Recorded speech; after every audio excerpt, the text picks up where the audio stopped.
Hello guys, we are back with our next lecture. In this lecture, let us go through the concept of IDPS response behavior. Okay, yes. So in the last two lectures, we discussed about IDPS and its detection also. Okay, yes. So let us continue. So IDPS response. So basically, if something you detected, like something bad is happening, who will be sending or how you can send the message, so that goal or that thing will be discussing here, guys. Okay, sorry for that. Okay, so IDPS response according to the external simulation based upon their configuration and functionality. So basically how you are setting up your system, so based on that only they will be responding. Like if you told say hi whenever something has been happened, so it will be saying hi whenever something happened. So in that way, so based on your configuration, so how you are saying and what are the functionalities which you are writing, what function should execute, so based on these things only the acts will be taking place. Okay, so let us continue. So here we are having a two way of responses, guys. One is active and the other is passive. Okay, so active way response, that is nothing but action automatically initiated when certain type of alerts are triggered.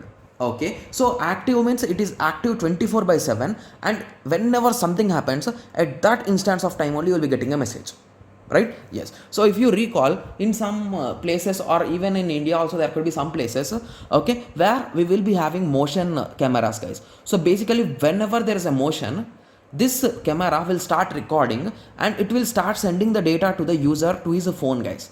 Okay, yes, I watched multiple videos on YouTube, that's the reason why I'm saying. In India I don't know, guys. Okay, so in US and multiple places they already started using these kind of cameras in their homes and everywhere, right? Yes, so it is giving instantly, right? The notification will be sent instantly and everything will be starting recording and everything, right? So in the same way, when something bad happens, the message will send directly to the administrator or to the director to the rescue thing, like how to resolve it. So to them it will be sent.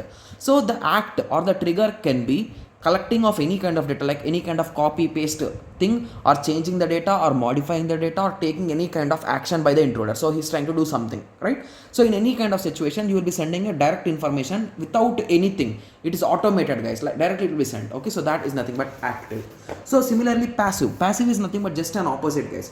So here instead of automated, it will first send the report to the administrator, guys. So based on the administrator, so if administrator says yes, send it to the rescue team, so in that situation that will be sent to the team, right? Else it will be just discarded from there itself. So in that way it will be working. So I hope everyone now got the difference between active and passive. Okay, so how they will be sending these kind of messages? So it could be, okay, so these are all the possibilities, guys. So some responses of IDPS could be audible or visible alarms. So there could be an alarm, right?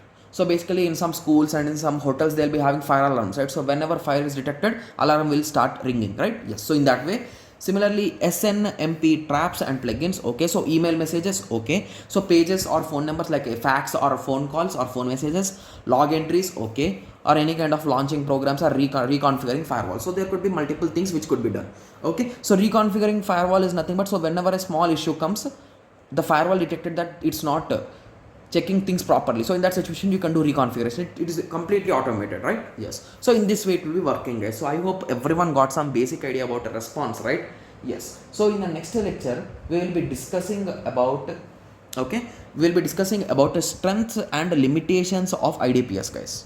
Okay, so let us meet in the next lecture. Thank you, thanks for watching.